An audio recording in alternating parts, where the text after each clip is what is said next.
يريد الله بكم اليسر ولا يريد بكم العسر.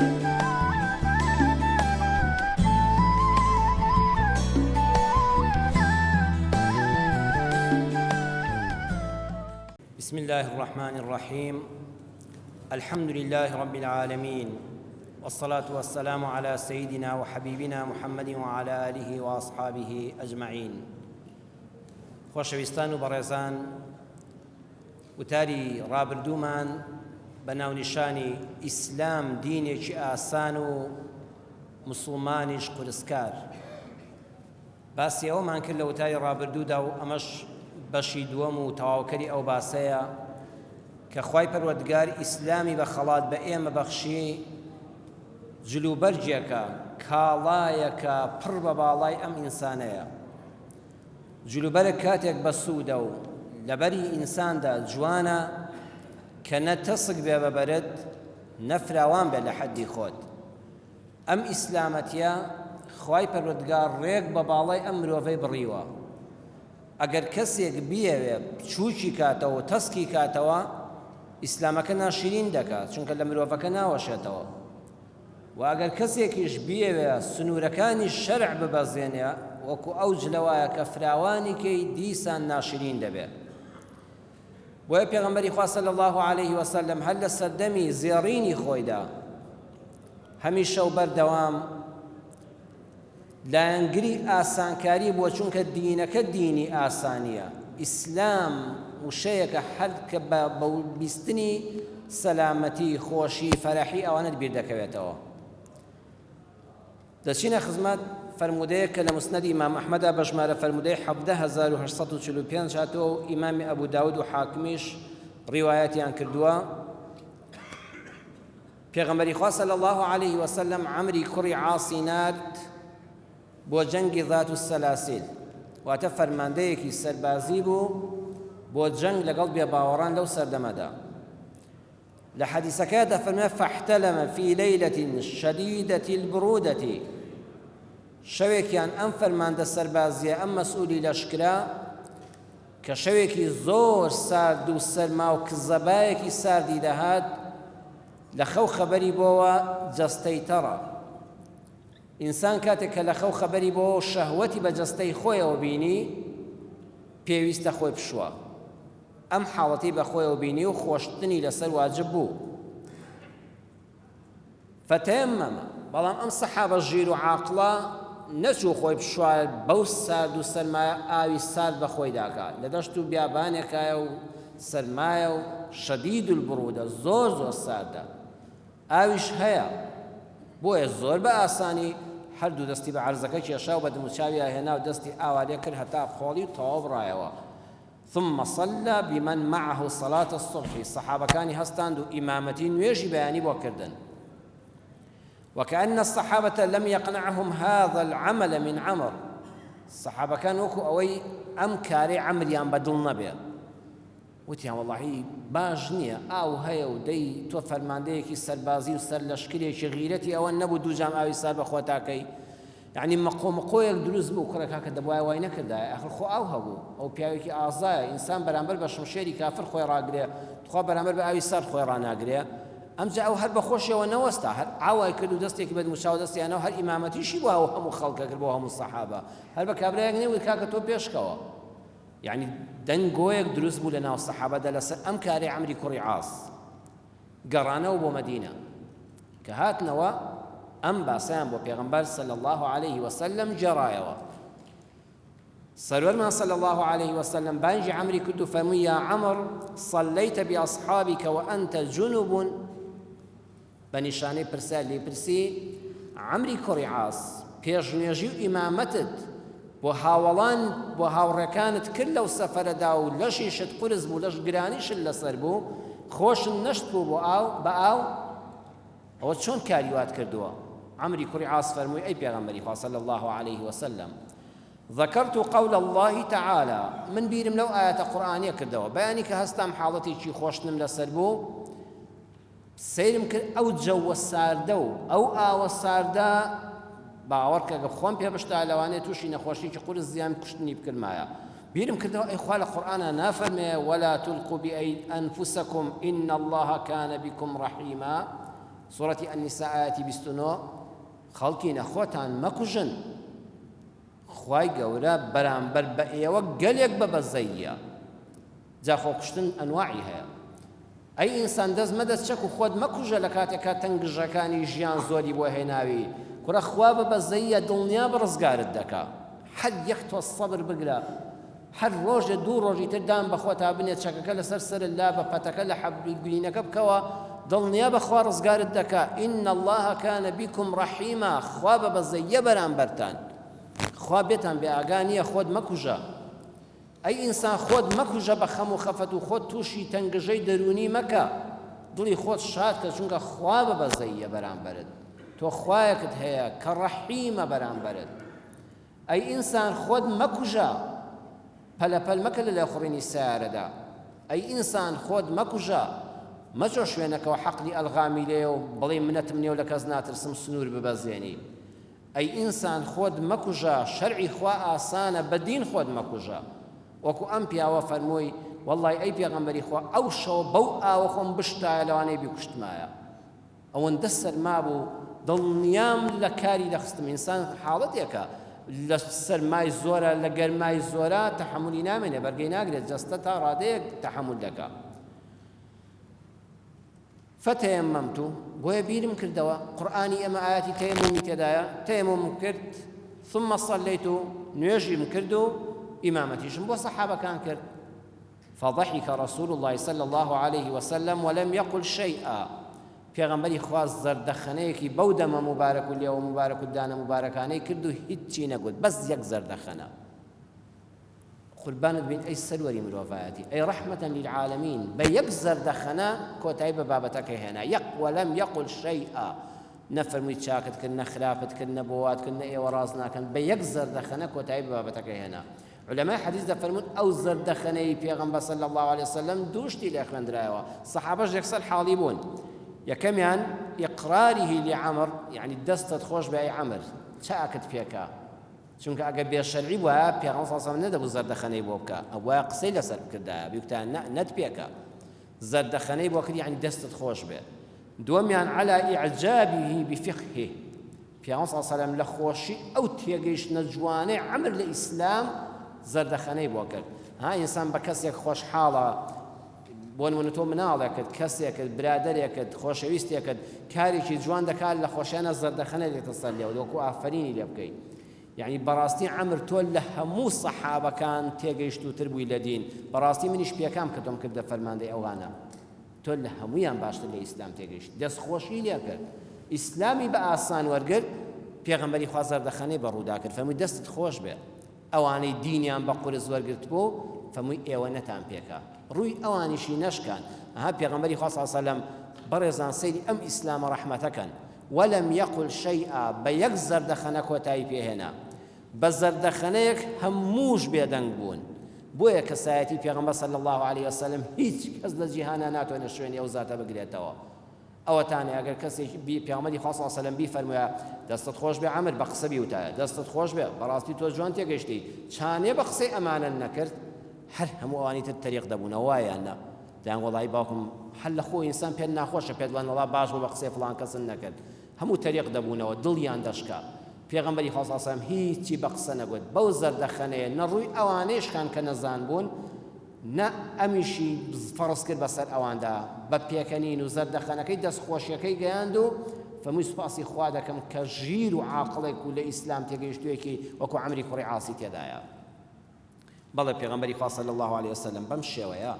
ئەم ئیسلامە بەم حکمت و جوانی و ئاسانکاری پێغەمبەری خوا گەیشتە ئێمە بەڕێزان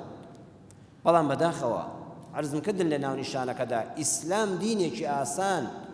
مسلمانیش قورسکار خوا دەفەرمێ دین ئاسانە پێغەمبەر صلی الله عليه وسلم دەفەرمێ ئین الدین یسر دینی خوا ئاسانە خەڵکی نەکەسی مسلمان بەخوا حەزی لە قورسیە سێگە قورسیەکەشی پێ ناکرێت لە مێژووی ئیسلامدا ڕووداوی وا هەیە ئەگە کافرەکان باسیکەن ناحەقیان نییە لە مێژوودا خوێندومەتەوە بەبێن ناوێنانی کەسایەتیە بەرزەکانی ئیسلام باوکو و کوڕ حەتا مردن لەسەر چی دەنگیان نەبوو بێ باشە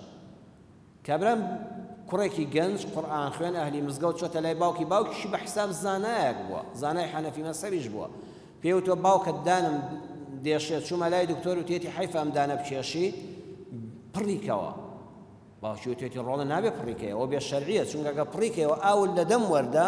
ئەو پلاتینە نایڵێ ئاو بچێتە ناو دانەکەوە بیکێشە ویشکێتی باوکە ئاخر بیکێشم ئەوە زەرت لە خۆدانە ئەندامێکی جەستە نوقسان دەبێت لە کاتێکا چارەسەری هەیە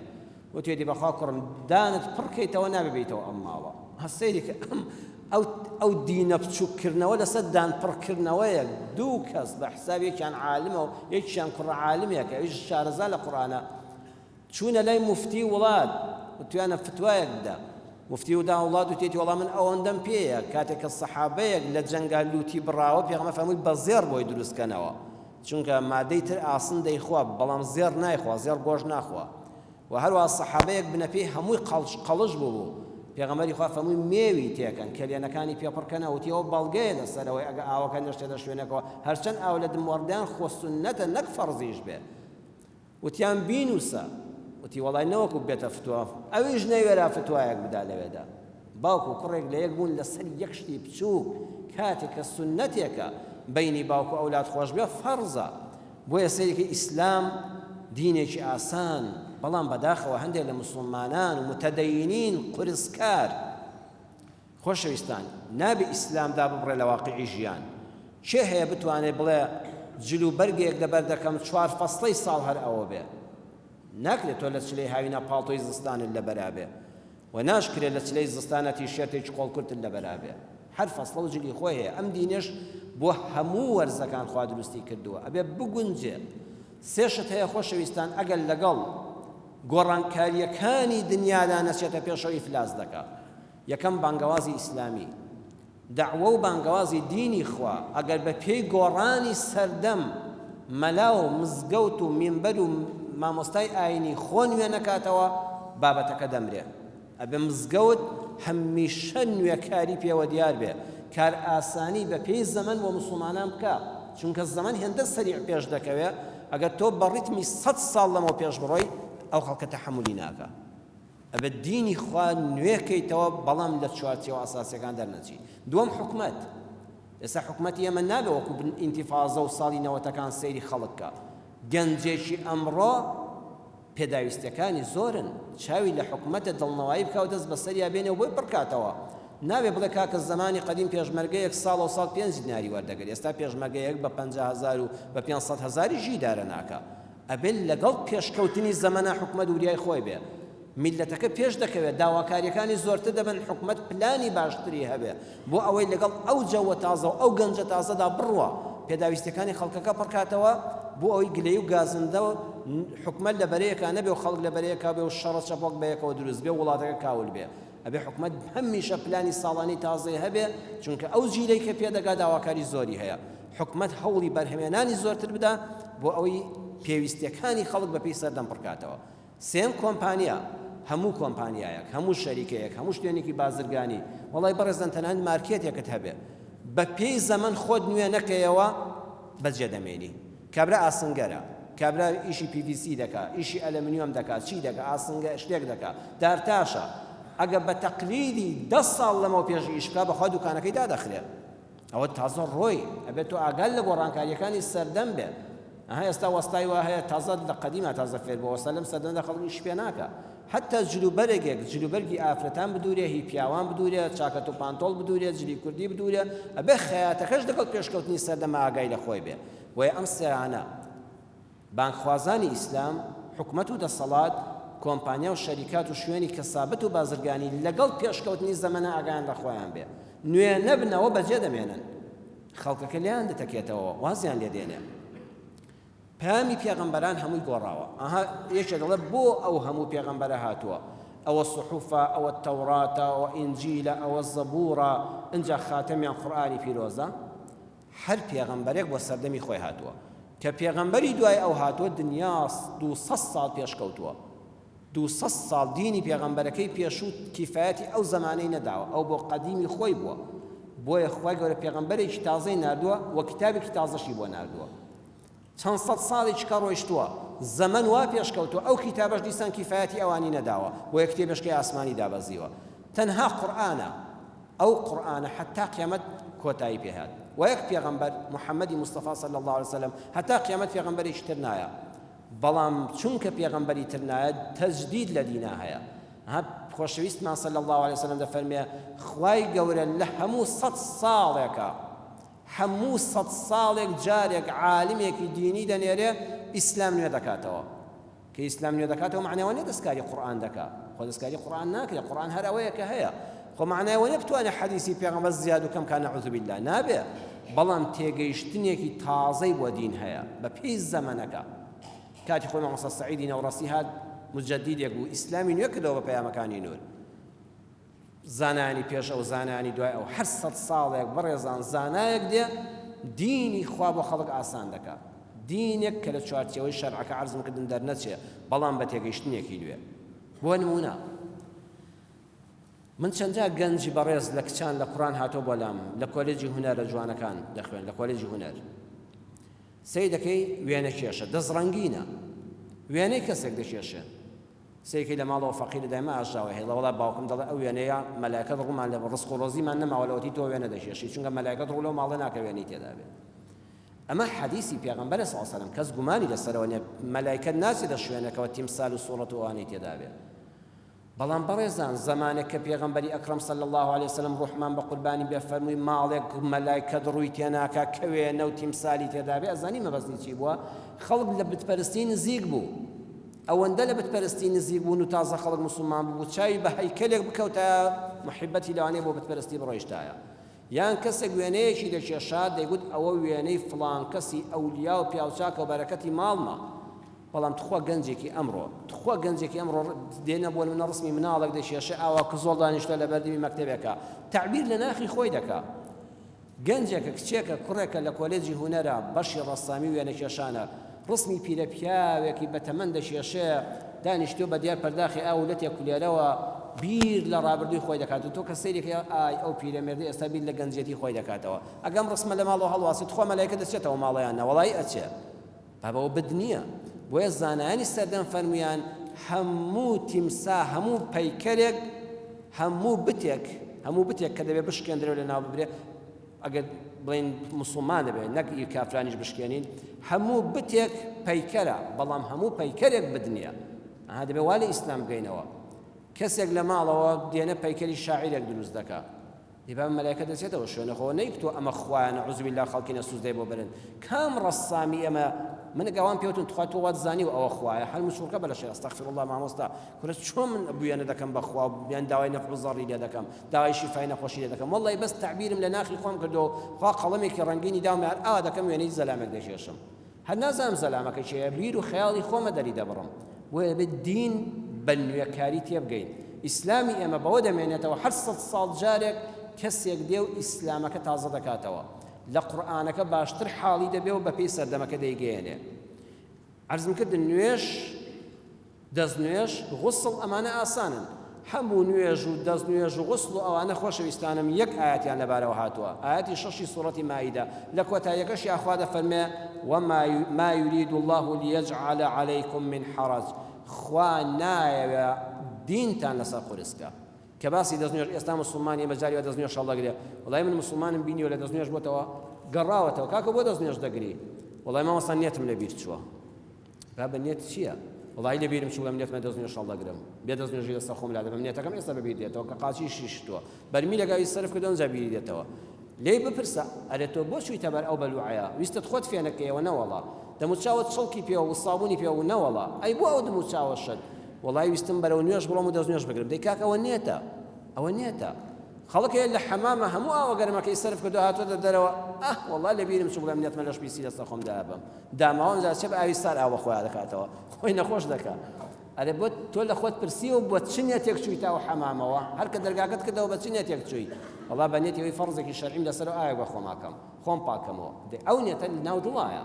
تۆ لەو کاتی خۆشنیا لە بیرت نەبووە لە بیرت بووە مهمەیە کە چوویتە حەمامەکەەوە لە بیرت بووە حەکە لە جێگاکەت هاتێ دەرەوە ئەو نێتە لە بیر بووە ئەتر بۆ خۆت بە هیلاکا دەبەی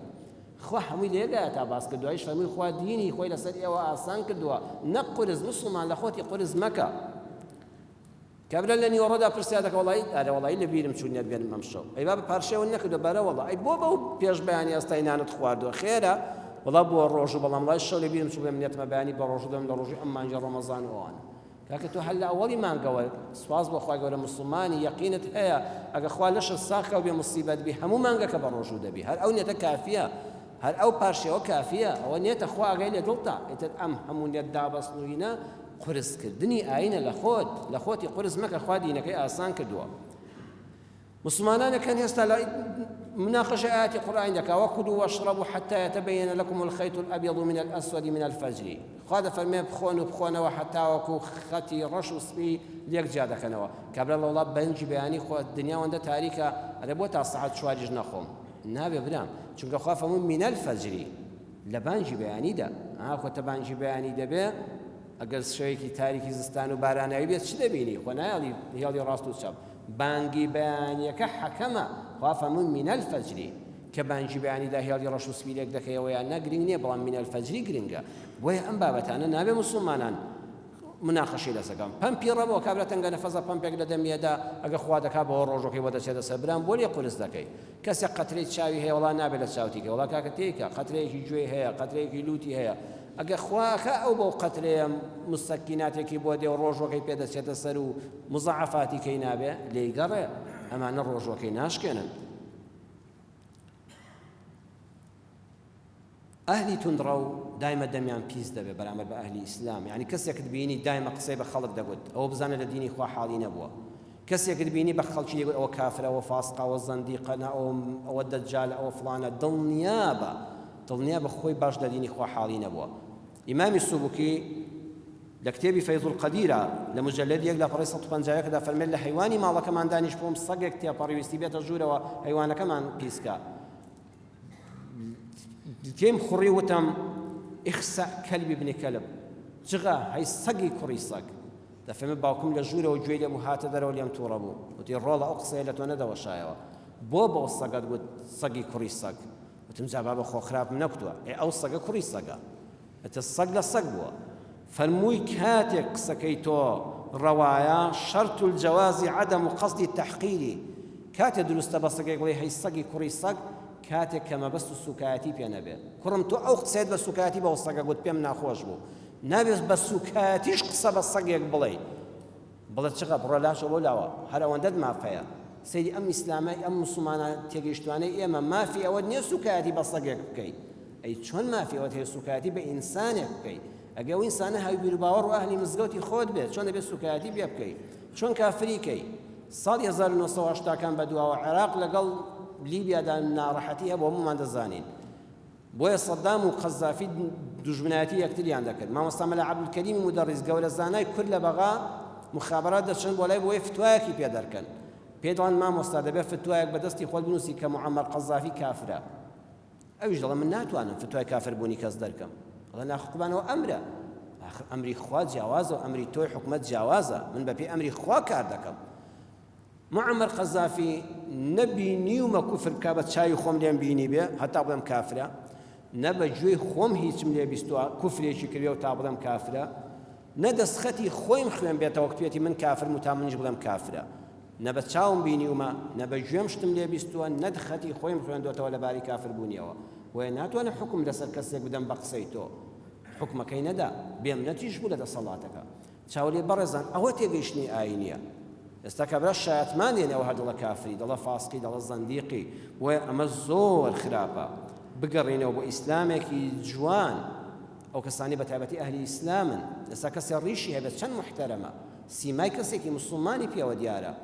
بەڵام دەبێت ئەو ڕیشە بپارێزێ ئەو ڕیشە ڕەحمەت بێ نەخوا نەخوازە زەحمەت بێ دکتۆر حەسان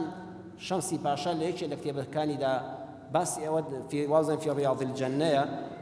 ئەڵێ لە زمانی حەزەتی سولەیمان پێغەمبەرە تەیرێک ویستی لە کوپەیەک لە شەربەیەک ئاو بخواتەوە دنوکێکی لێدا ئاو بخواتەوە کۆمەڵە مناڵی وردی لێ لە دەوەربوون لە ترسی مناڵەکان نەچۆ پێشەوە دوایی مناڵەکان دوورکەوتنەوە پیاوێکی ڕیژدرێژی بە حساب مبارەکی وەقور و ڕێکوپێک چۆ سەر کوپە ئاوەکە ئاو بخواتەوە تەیرەکە وتی ئەو پیاوە ئەو دیندارە ئەو معقولە قەت من ئازار نادا وڵات چوو فەقیرەویش ئاو بخواتەوە دەنووجێک لە ئاوەکە بدا کابرا بەر داهاتەوە بەردێکی ناو بە چاوی تەیرەکەی دادا چاوێکی کوێر کرد چاوێکی نابی ناکرد تەیرەکە چوە خزمەت حەزەتی سولەیمان پێغەمبەر سەلامی خوا لەسەر لەوتی قوربان ئەو کابرا بەناڕەوا چاوێکی کوێر کردم خۆ من زەردم لەو نەدەدا خۆ من دەنوکم لێ نەدا دڵۆ پێ ئاوم دەخواردەوە حەزەتی سولەیمان کابرای بان کرد و فەرمووی بۆ وات کرد بۆ بەناڕەوا چاوی ئەو تەیرەت کوێر کرد بە چاوت کوێر بکرێتەوە تەیرەکە دڵە پێیوت إن عين الرجل لم يؤذني بل اللحية هي التي خدعني قربان من طولة لتشاوي ناكما وخو تشاوي أو بيا فقيره هي الظلمي لمن نكردوا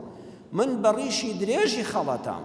كتشاون بريش السيمايك ودوتم أو زور أمينة بويا قربان دموت طولة أو بالريشي بتاشنو ريشي لابكنوا بويا إنسان مسلمان بو ئەگە سنەتی پێغەمبەر جێبەجێکە ڕێشت هەبوو ئەگە سیواکت پێ بوو ئەگە هاتیە مزگەوت ئەگە هەلی ڕۆژوو بووی خەڵک بەوە لێت ئەمینە ئەگە لە بازاڕا بووی بە ئەهلی دین ناسرای وتیان فڵان کەس عومرەی کردووە حەجی کردووە ئەبێ زۆر وریابێ خەڵک بەوە لێت ئەمینە نابێ ئەوە بەکاربێنی بۆ چاوچوێرکردنی خەڵک بۆ خواردنی ماڵی خەڵک بۆ ئازاردانی خەڵک ئەی ناو کاتە دەبێ وەکو سولەیمان پێغەمبەر لەسەر کار بووە زۆر خەڵکی ئەمڕۆی سزا دەدا کە بە ناوی ئیسلامەوە خەڵکی کافر و فاسق و تەفجیر و تەفسیق دەکەن یا ڕەبی خۆیان باشتر لە دینەکەی خۆت حاڵیمان کەی لەسەر ئەو ڕێبازە بین کە پێغەمبەری خوا بە ڕەحمەت ئەم ئاینەی گەیاند آمین آمین والحمد لله رب العالمين يريد الله بكم اليسر ولا يريد بكم العسر